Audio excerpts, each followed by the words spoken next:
Señor presidente, muchísimas gracias por recibirnos aquí en la residencia oficial de Los Pinos, aquí a Canal 11. Señor presidente, 5 años, quinto año de gobierno más bien, estamos ante una situación en donde el presidente de la República ha invertido una buena parte de su capital, un capital que se ha venido desgastando, por supuesto. Logros ahí están, hemos visto lo que es el avance de las reformas, una pérdida, dicen, de la popularidad. Esta,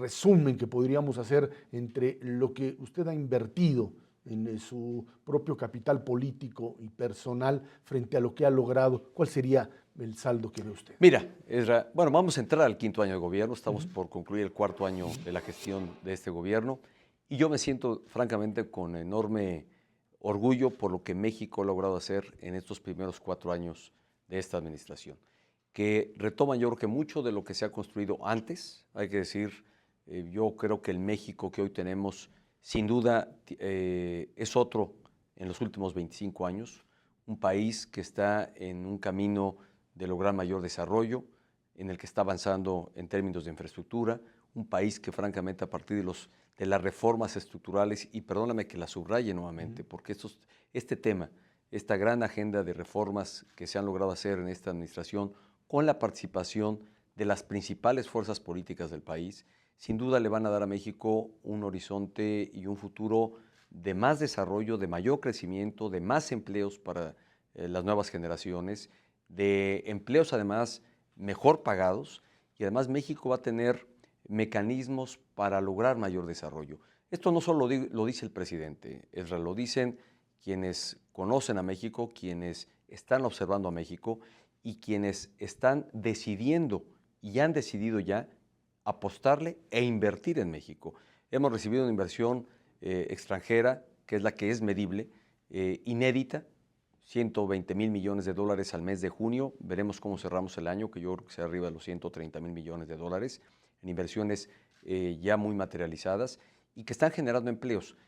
El saldo, creo yo, a este momento es positivo, sin dejar de reconocer también temas todavía que merecen una mayor atención, rezagos que tenemos que combatir todavía con mayor eficacia, y yo espero que de aquí a que concluya la administración en 2 años prácticamente logremos una adecuada materialización e instrumentación, especialmente de las reformas que hemos puesto en marcha. ¿La pérdida de la popularidad del presidente está en función de la instrumentación de las reformas o esto tiene que ver fundamentalmente con lo que podríamos llamar el manejo a veces de medios de comunicación que no necesariamente responden a la propia visión que tiene el gobierno de la República? Yo creo que vivimos un tiempo distinto, y este tiempo distinto de hace solo unos años en mucho tiene que ver, yo creo, con las varias plataformas que hay hoy de comunicación, con una creciente participación de la sociedad civil, con un involucramiento de más actores en la vida pública, lo cual es muy positivo para la democracia. Creo que la enriquece, creo que la fortalece, pero al mismo tiempo hace más complejo el ejercicio de gobierno. Esto no solo ocurre en México, pasa en todas partes del mundo. Déjame decirte que en mis encuentros con diferentes jefes de Estado, en las reuniones a las que llego a asistir representando a México, pues es la constante de todos. Hoy la verdad es que los índices de aceptación de los gobiernos, de las instituciones, de popularidad sobre sus jefes de Estado, pues están quizá en números no vistos antes, y yo creo que es atribuible a este cambio que el mundo está experimentando. Pero al final de cuentas yo quiero hacer una afirmación. Estoy en esta responsabilidad como presidente de la República no trabajando para el presidente, estoy trabajando para México, No toma pensando decisiones. en México. No toma decisiones, perdón, presidente, no toma decisiones en función de popularidad. No las tomo en razón de la popularidad, ni las hago pensando en el presidente, las tomo pensando realmente en lo que sea positivo para México, y asumo que muchas de esas decisiones correctamente tomadas van a representar eventualmente algún costo, van a representar el cuestionamiento, pero son las decisiones correctas. Y al final de cuentas yo llevaría a acreditar este dicho en los resultados que estamos viendo, en el desempeño que está teniendo hoy México frente al mundo. Somos una nación atractiva para la inversión, somos un país que está generando empleos como no se habían generado nunca antes, así lo puedo afirmar, nunca antes en un periodo igual de 4 años de una administración se habían generado tantos empleos. Estamos viendo que el turismo está creciendo y eso es porque México ha crecido en su infraestructura turística. Pasamos de ser el 15º país más visitado a ser hoy el 9º país más visitado del mundo. En toda América, en todo el continente americano, solo estamos después de los Estados Unidos, que ocupa uno de los primeros lugares, y luego está México. Y estamos ya muy por arriba de cualquier otro país del hemisferio. Esto te habla pues, de las buenas cifras. Tenemos una inflación históricamente baja, lo cual permite, al final de cuentas, ¿esto en qué beneficia? Pues que le rinda más a la gente su ingreso, el que el incremento de precios de distintos productos que consume la población realmente sea menor y por eso esta inflación baja, pues eso permite que le rinda de mejor manera a la gente su dinero. Hoy hemos visto que la telefonía celular, que la telefonía convencional, que la telefonía, el uso del Internet ha bajado en costos y precios, lo cual favorece a las familias, favorece a las pequeñas, medianas empresas, que son las grandes generadoras del empleo, se favorecen con estos costos que han disminuido. Las tarifas de luz eléctrica han disminuido también de manera muy significativa. Para el 99% de los hogares de este país, las tarifas han disminuido en términos reales casi 10%. Muchas de estas reformas aprobadas, los resultados, la instrumentación de los mismos no se van a ver en este sexenio, presidente. La maduración de los beneficios que se prevé den las reformas no se verán en esta administración, pero muchos ya se está empezando a ver. O sea, ves una reforma educativa, por ejemplo, que hoy está en curso de instrumentación, estás viendo planes de inversión para mejorar la infraestructura educativa, con el programa de Escuelas al 100, estamos realmente cambiando el rostro de más de 30,000 escuelas, es verdad que estaban en condiciones de enorme deterioro, y hoy vamos a tener una mejor infraestructura, mejores escuelas para nuestros niños, estamos teniendo un proceso de mejora en la preparación que tengan nuestras maestras y maestros, la oportunidad además para que ellos puedan crecer en lo profesional a partir de méritos propios, no en razón de si están bien con el líder sindical o no, o si tienen un favor o reciben un favor especial, sino a través de sus méritos propios y los exámenes y las evaluaciones están pudiendo crecer en el escalafón magisterial, están teniendo la oportunidad además de obtener un mejor ingreso justamente a partir de las evaluaciones. Y es una de las tantas reformas que está hoy en instrumentación. La reforma energética, que a diferencia de como lo hicimos alguna vez en el pasado, que endeudamos al país para poder invertir en lo que nos permitiera extraer nuestro petróleo, que es otro ingreso importante para el Estado mexicano, para los gobiernos y para poder atender las demandas que tiene la sociedad, construir hospitales, escuelas, carreteras, todo esto que deriva del ingreso petrolero. Hoy vamos a ver en la instrumentación de la reforma energética que sin endeudar al país, pues inversión privada pueda acompañar pues, la explotación y exploración en áreas donde hoy sería muy costoso hacerlo solo por parte del Estado, como son aguas profundas, es decir, ahí donde... Y el petróleo barato, el petróleo fácil de extraer en nuestro país se acabó, los yacimientos prácticamente se han agotado. Y hoy tenemos que extraer petróleo de zonas y de yacimientos más difíciles y más caros de sacarlo.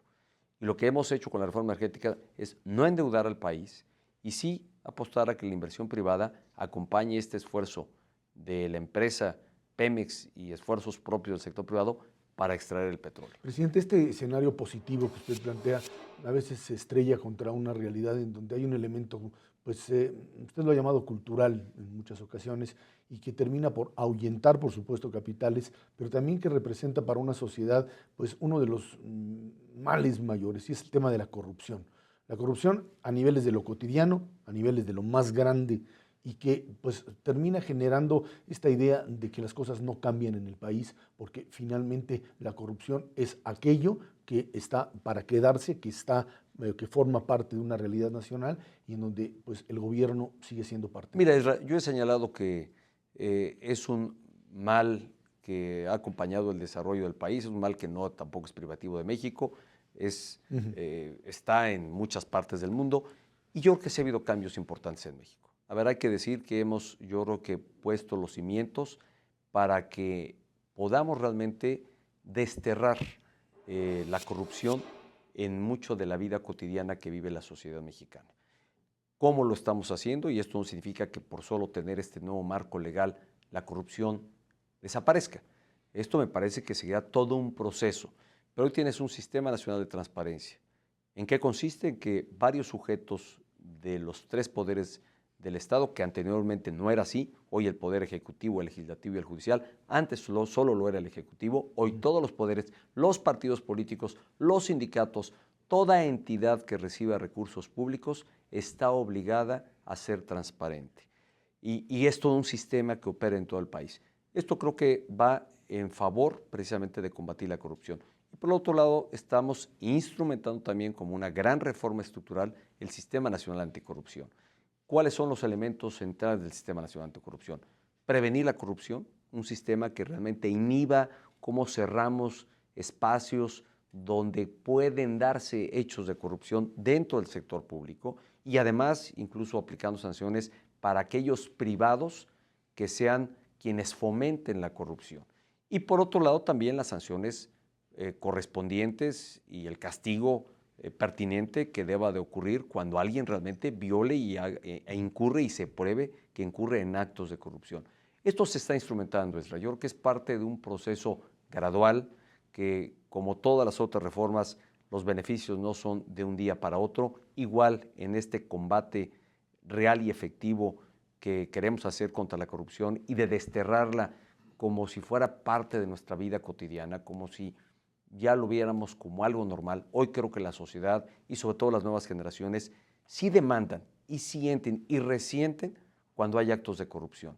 Y estamos creando este modelo para combatirla y creo que México va o está entrando en un proceso gradual de transformación para desterrar la corrupción en el ámbito público y yo también espero que en el ámbito privado. Esto solo podrá ocurrir cuando haya una gran sinergia, cuando concurra la participación social y la participación del gobierno. A ver, creo que en el ámbito federal, a nivel de gobierno federal, los controles sobre corrupción han avanzado, se han planteado.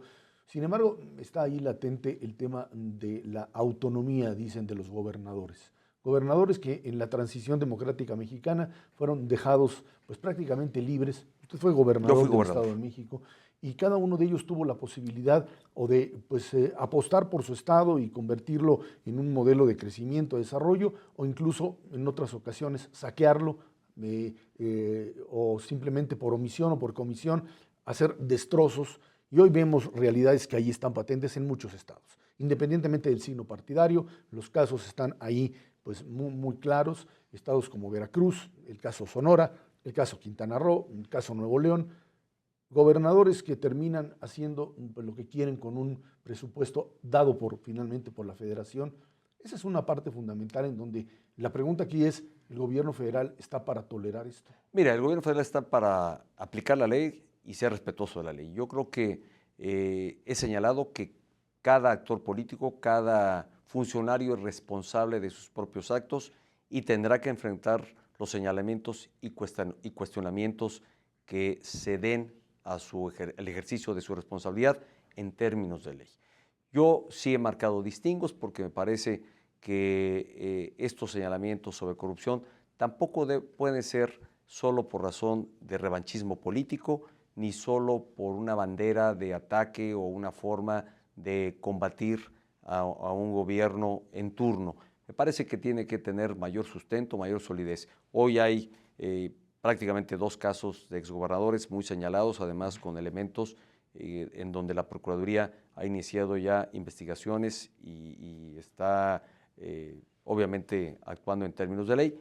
Me parece que cualquier funcionario que sea señalado de actos de corrupción tendrá también la oportunidad de responder a los señalamientos, de enfrentar a la justicia y creo que las investigaciones son las que arrojarán quiénes sí realmente tienen responsabilidad, quienes han incurrido en corrupción y quienes eventualmente no lo han sido. Esto tiene consecuencias de orden político, señor presidente, bajo el principio de que pues ahí aparecen, en este caso, gobernadores como Duarte en Veracruz y en Quintana Roo, en su momento lo fue en Nuevo León, y también en el caso de Chihuahua, en donde pues así está difícil que el PRI gane en el 18. Mira, yo creo que el tema no es esencialmente una razón del partido, ¿no? Ezra. Yo creo que aquí hay que disasociar auténticamente la conducta de algún funcionario con respecto a su militancia partidista. El PRI es, creo que con toda claridad, y casi todos los partidos políticos, siempre termina por deslindarse de aquellos que están señalados y sobre los que hay pruebas fehacientes de haber incurrido en faltas a la ley. Los partidos políticos creo que no está en el interés de ningún partido político el cobijar, el dar espacio y alentar, menos eso, evidentemente, a que sus actores o militantes incurren en actos contra la ley. Y más en estos tiempos democráticos. Creo que un valor de la democracia, por ejemplo, déjame decirte, creo que algo que va precisamente en contra de la corrupción es que en la democracia los partidos políticos tienen que acreditar, evidentemente de forma muy genuina, su combate y su lucha contra aquello que la sociedad más demanda y más resiente. Y aquí, bueno, pues vemos a los partidos políticos haciendo su tarea, su trabajo. Yo aquí de lo que soy responsable es del actual del gobierno y lo único que puedo afirmar es que nunca antes, como no se había hecho en años anteriores, hoy tenemos dos pilares muy sólidos y muy fuertes que estoy convencido van a impulsar un cambio gradual, porque no va a ocurrir de la noche a la mañana, no por tener buenas leyes significa que el día de mañana desaparezca la corrupción, pero sí sin duda van a orientar, van a apretar, van a ir encauzando a que se den menos casos de corrupción y menos espacios de opacidad, mayor transparencia, menos discrecionalidad y entre en el ejercicio público. Hoy además agrego las tecnologías, el uso de nuevas tecnologías, pues ya evita que la gente tenga que ir a un mostrador, entenderse con un funcionario. Hoy es posible, hoy ya de hecho se está ocurriendo el evitar todo esto y hacerlo simplemente a través del Internet. Pero el costo político de la corrupción está presente, ¿no? El resultado de la Creo que elección el costo político está en todos los partidos políticos. Quien diga o partido político que no hay ninguno que pueda afirmar que no ha tenido, lamentablemente para todos, personajes o actores militantes de sus partidos que estén señalados y que estén enfrentando a la justicia. Este es un tema muy distinto, me parece, de lo que también como sociedad debemos valorar y poner en justa dimensión. En su momento será cuál es la preferencia en favor del candidato y en favor de la propuesta de país y de lo que proponga para la sociedad mexicana. Esto lo veremos pues, en el 2017, donde habrá elección en 3 entidades federativas, en el 2018, en el que habrá de ocurrir la elección del nuevo presidente de México, y pues veremos qué postulan los partidos, qué proponen los partidos.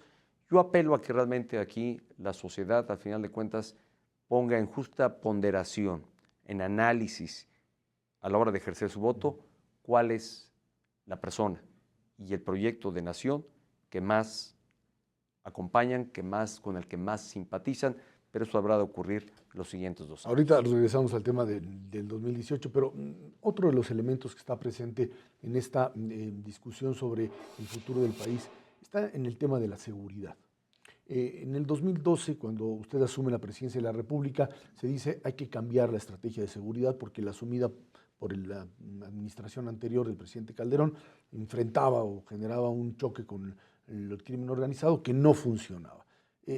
Paulatinamente el gobierno federal, el gobierno que usted representa, tuvo que asumir posiciones también de confrontación en una situación en donde otra vez volvemos al tema de gobernadores. El gobierno federal tiene que intervenir Michoacán, tiene que intervenir Tamaulipas, tiene que intervenir muchísimos estados en donde este tema de policías estatales o policías propias, por alguna razón otra vez gobernadores no hacen la tarea y tienen que entrar a salvaguardar o a tratar de rescatar los estados. Y tenemos datos, y ahí están, de estos crecimientos en los niveles de inseguridad y de la presencia del crimen organizado en algo que sigue siendo alarmante para el país y por supuesto para la comunidad internacional. Vamos a los resultados y vamos a la realidad y a los datos que son duros, Ezra. Creo que en este gobierno hemos hecho una tarea en materia de seguridad precisamente para revertir la tendencia que teníamos o que observamos en la pasada administración, donde tuvimos cifras alarmantes realmente de criminalidad en distintas partes del país. Creo que la estrategia puesta en marcha por este gobierno empezó a dar frutos en donde observamos cómo cayó realmente los índices de criminalidad. Y hay un dato duro.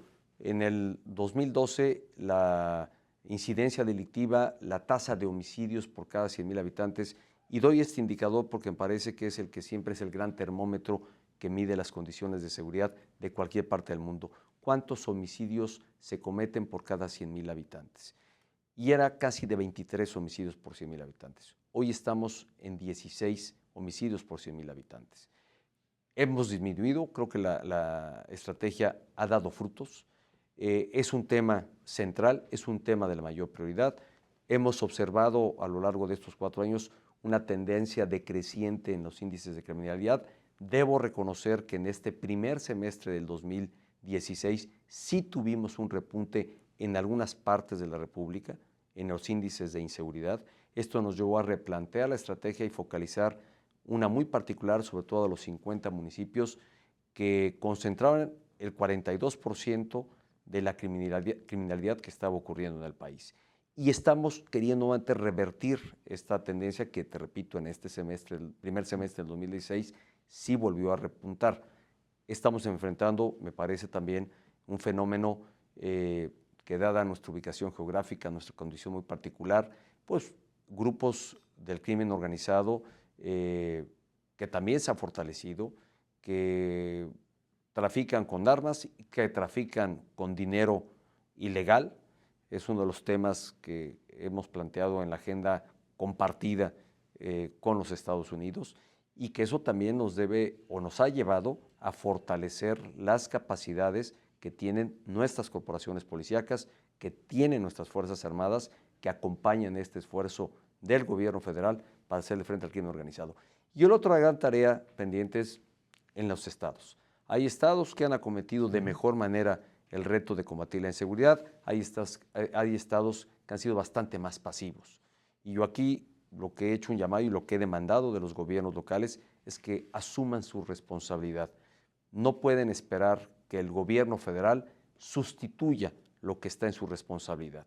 Estamos para complementar el esfuerzo, para apoyar los esfuerzos de los estados, pero tenemos que hacer todos nuestra tarea y la parte que nos corresponde. Hay muchos eventos precisamente que están ligados a esto y que pues sellaron o por lo menos le dieron un impacto, generaron un impacto importante en lo que sería el propio, la propia imagen del gobierno. Temas como Nochistlán, como Ayotzinapa, en donde la participación de fuerzas federales en este intento de rescatar o de establecer orden o de saber qué pasó, termina por convertir estos eventos en responsabilidad suya, cuando se trata, insisto, de una responsabilidad estatal. No porque no haya una responsabilidad federal en temas tan importantes como crimen organizado, pero insistiría, parecería que ahí hay hubo un error de operación del gobierno al manejar estas acciones que trataron de coadyuvar con los gobernadores, y parece que los gobernadores decidieron que mejor el gobierno federal cargara con todo el costo. Hiciera la tarea. A ver, déjame señalar algo bien importante. La verdad es que la exigencia sobre el gobierno todavía es mayor cuando ocurren hechos como estos que tú refieres. ¿Por qué? Porque el gobierno tiene que actuar apegado estrictamente a derecho, a protocolos de absoluto respeto a los derechos humanos, y cuando enfrentas criminales, pues a ellos sí obviamente no les ocupa ningún deber, ni actúan al marco de la ley, ni actúan con respeto a ninguna causa, ni a ningún interés que no sea el cometer un crimen o estar fuera de la ley.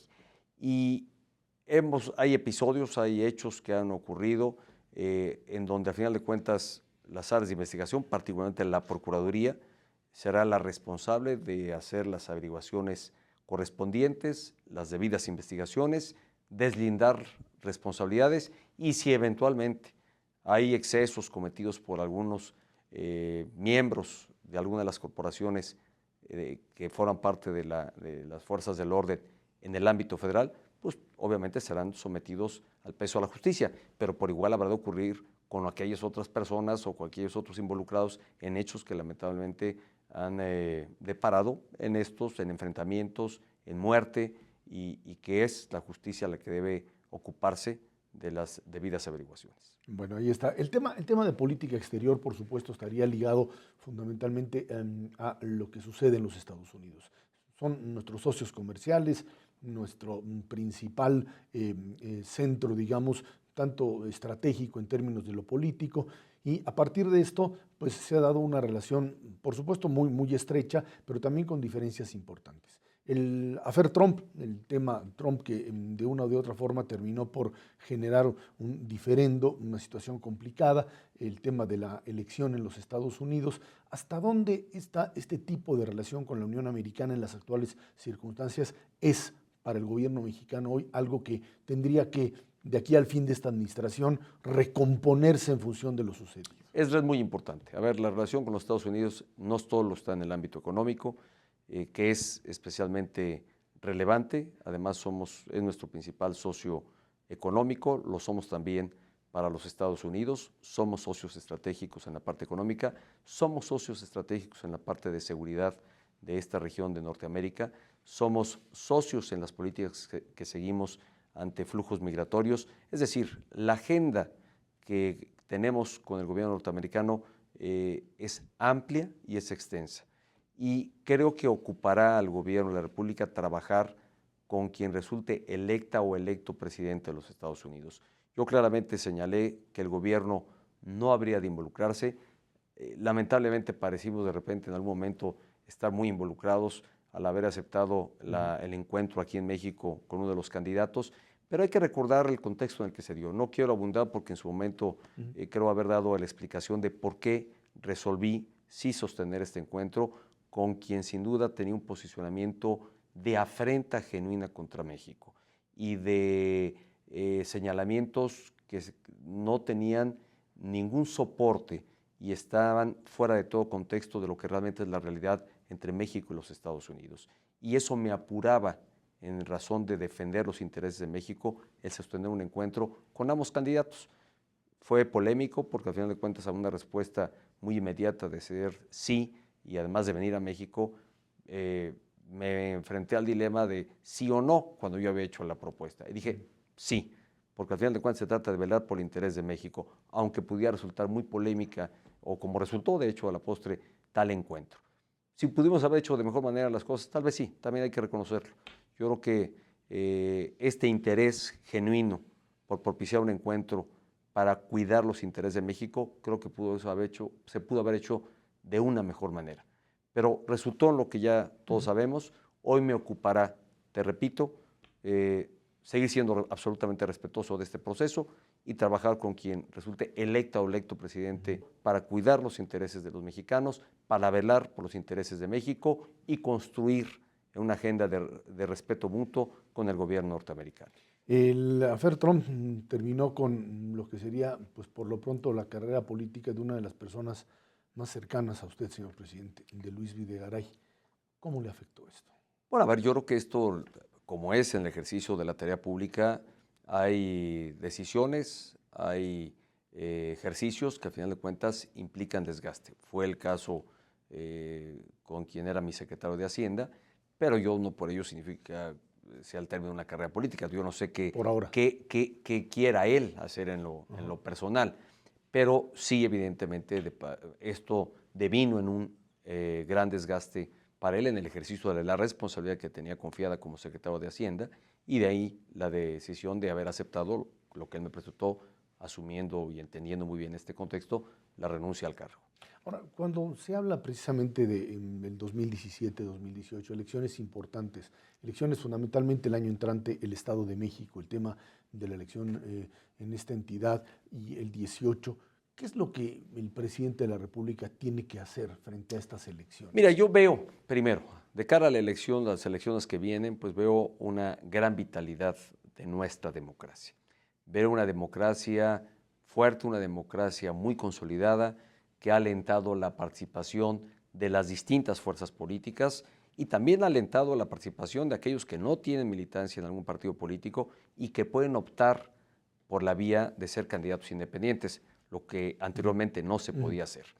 Y creo que ese es un gran valor de nuestra democracia y que sea en la competencia democrática donde al final de cuentas pues la sociedad defina y decida por quién o cuál es el proyecto y la propuesta que más les gusta, con la que más simpatizan, y quién representa a la persona que consideran puede realmente lograr lo que promete y ofrece, porque luego se puede parecer mucho a las propuestas y las promesas y lo que dicen que van a hacer. El tema es en quién se ve la capacidad para hacerlo también. Y eso creo que queda en la definición de la sociedad. Si el PRI pierde el Estado de México, pierde la presidencia de la República. Yo veo un PRI, déjame decirte cómo veo yo al PRI, porque hoy hay especulaciones diversas sobre el partido. Soy orgullosamente un militante de mi partido, el PRI. Hoy cumplo con mi tarea de ser presidente de la República y gobernar para todos los mexicanos, sin distingo auténtico de su militancia partidista, de su credo religioso o de sus simpatías. Gobierno para todos. Pero por otro lado también soy orgullosamente un militante del PRI. ¿Qué veo yo en el PRI? Un PRI vivo, un PRI con vitalidad, un PRI que se está reagrupando y reorganizando precisamente para encarar los grandes retos de las siguientes competencias democráticas. Hay que reconocer que el PRI es un partido que ha sabido reconocer sus derrotas y es un partido que también ha sabido celebrar sus victorias. Creo que lo que ha pasado en las competencias que se han tenido ya en el pasado, pues son del pasado, vienen las del futuro. Y veo un PRI que, repito, está más vigente que nunca, con una gran vitalidad, con una gran energía y, por supuesto, pues yo creo que mejor que nunca, porque habrá de crecerse al castigo, habrá de crecerse a esos escenarios adversos, porque creo que el partido lo sabe hacer y confío en que los resultados, como militante del partido, les sean favorables. Como presidente de la República, lo único que deseo es que los mexicanos tengan una fiesta democrática, tengan una condición para que los partidos puedan competir en un ambiente de armonía y de paz social. ¿Ya tiene candidato para el 18? El partido habrá que preguntarle si lo tiene o no. A lo mejor coincidimos. Me imagino que sí. Antes de que se nos termine el tiempo, a ver, la economía mexicana, algo que le preocupa a mucha gente, por supuesto, el tema del endeudamiento de nuestro país, el tema de una economía que tenía que haber crecido más y no creció, el tema de estos Méxicos, uno que avanza con estas reformas, estados que crecen al 7, al 8% y otros hundidos en un atraso. Estos dos Méxicos, esta economía que a veces da sustos, este endeudamiento que alguien dice, pues duplicaron la deuda de que entraron al gobierno, otra vez el PRI endeudándose. ¿Qué pasa? A ver, yo creo que primero hay que, y se ha explicado, y luego se descontextualiza realmente las explicaciones dadas. Si ha habido una prioridad para mi gobierno es precisamente cuidar el manejo de las finanzas públicas para que mantengamos lo que dicen los expertos, nuestros fundamentales macroeconómicos, es decir, niveles razonables de endeudamiento, que tengamos niveles razonables de crecimiento, niveles razonables de déficit. Esto que los expertos y economistas ponderan como importante para una nación, lo es sin duda, porque mira, la condición de una nación es muy parecida a la de cualquier hogar o de cualquier familia mexicana, de cualquier familia de cualquier parte del mundo. Creo que hoy México es un país que sí está creciendo, es un país que está generando empleo, es un país con una baja tasa de inflación, es un país que está enfrentando escenarios mundiales adversos, uno de ellos que le impacta directamente a nuestro país, que son los bajos precios del petróleo. Tenemos una economía, tenemos los ingresos del gobierno, y me refiero de todos los órdenes, de una enorme dependencia del ingreso por el petróleo. Precios bajos en el petróleo pues nos lleva a tener que hacer recortes. Hay quien cuestiona mucho los ajustes que hemos hecho al presupuesto y por qué seguimos recortando. Porque si tienes menos ingresos, lo responsable no es seguir endeudándote, lo responsable es recortar tu gasto.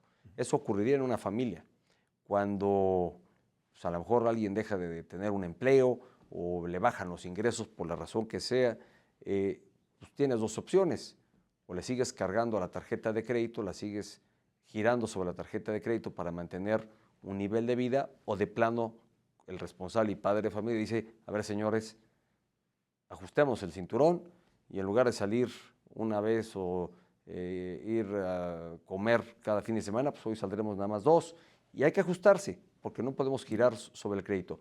Como nación, el mundo nos observa, y como nación, el mundo ve que tan confiables somos a partir precisamente del desempeño de nuestra economía.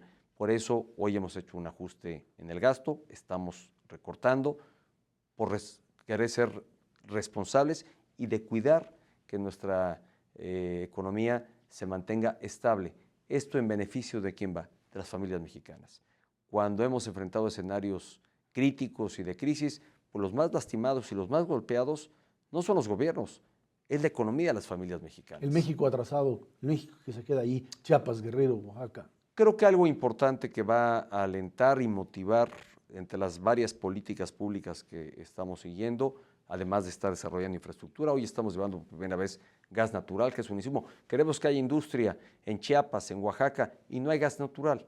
Pues, ¿cómo vamos a establecer una industria si no tiene este insumo básico? Es como tener energía eléctrica, el gas natural. Vamos a duplicar, estamos duplicando, casi estaremos llegando a duplicar la red de gasoductos, es decir, el llevar gas natural, que es un insumo básico, tanto como lo es la energía eléctrica, a casi todos los estados de la República Mexicana, prácticamente a todos los estados, que hoy no tenían, particularmente los del sureste.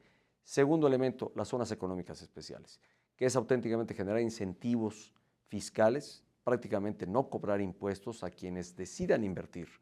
Bueno, es un mecanismo que, a ver, no necesariamente, pero sí dejarán de pagar ciertos impuestos para que inviertan, generen empleos en esa zona, y me parece que son mecanismos que nos van a permitir abatir este rezago de atraso económico, de atraso en el desarrollo industrial que viven estados del sureste mexicano. Tenemos 2 Méxicos, tú bien lo apuntas, Ezra. Un México tanto en el centro, en el occidente y en el norte del país, que viene creciendo económicamente, que está teniendo un notable desarrollo en el desempeño de sus economías. No así está ocurriendo en estados del sureste como Chiapas, como Oaxaca, como Guerrero, y obviamente estamos dedicando hoy políticas muy específicas para que gradualmente también podamos ir revirtiendo esta situación. Finalmente, presidente, 2 años de gobierno más. Dicen, es cuando el presidente nada de muertito y dice, ya se acabó esto. ¿Así es? Todo lo contrario. Yo creo que hoy es el momento en el que tenemos que dar con el sprint final. Estaremos en los 2 últimos años cuando ya has recorrido 2/3 partes de una carrera donde tienes que meter el acelerador, porque hoy se trata de dejar concretados y materializados los varios proyectos de infraestructura, sea hospitales, sean carreteras, sean autopistas, sean trenes rápidos que estamos construyendo en el país, la infraestructura de gasoductos, de dejarla concretada en los proyectos que definimos hacer, que están en las metas trazadas, hay que asegurarnos que realmente se materialicen. Por otro lado, tenemos que seguir dando acelerar el paso en la instrumentación de la reforma educativa, que para mí es una reforma sin duda relevante y de enorme trascendencia, no para el presente, para el futuro de este país, para las nuevas generaciones, para los niños, para los jóvenes, el asegurarles una educación de calidad, que realmente les dé oportunidad del día de mañana de insertarse o tener oportunidad de tener un buen empleo. De lo contrario, estaremos solo formando para la frustración. Por eso, para mí lo importante que es que se materialice la reforma educativa. Seguir trabajando fuertemente lo que es el combate a la pobreza, la instrumentación de esto que te he señalado, el plan de zonas económicas especiales, las políticas específicas para el sureste mexicano, para abatir los niveles de pobreza. Nuestra lucha contra la corrupción está 2 pilares, 2 reformas trascendentales que estamos en etapa de instrumentación, hay que decirlo, con una gran participación de la sociedad civil, lo cual me parece relevante. Esto no es una tarea solo del gobierno, la sociedad civil, sus representantes, participan de manera muy activa en el modelo que se ha diseñado del Sistema Nacional Anticorrupción. Hay que terminar de completarlo, tiene 1 año precisamente para su instrumentación, que ya está corriendo y hay que apurarlos. Yo te diría, más que nadar de muertito, hay que acelerar el paso, hay que acelerar el ritmo para cerrar fuerte, a tambor batiente y sobre todo teniendo mejores resultados en favor de México. Señor presidente, muchísimas gracias por Ezra, esta entrevista. muchas gracias. Es un gusto recibirte aquí en Los Pinos y gracias por la oportunidad de comunicarme con tu audiencia a través de este importante medio. Muchas gracias, buenas. Gracias.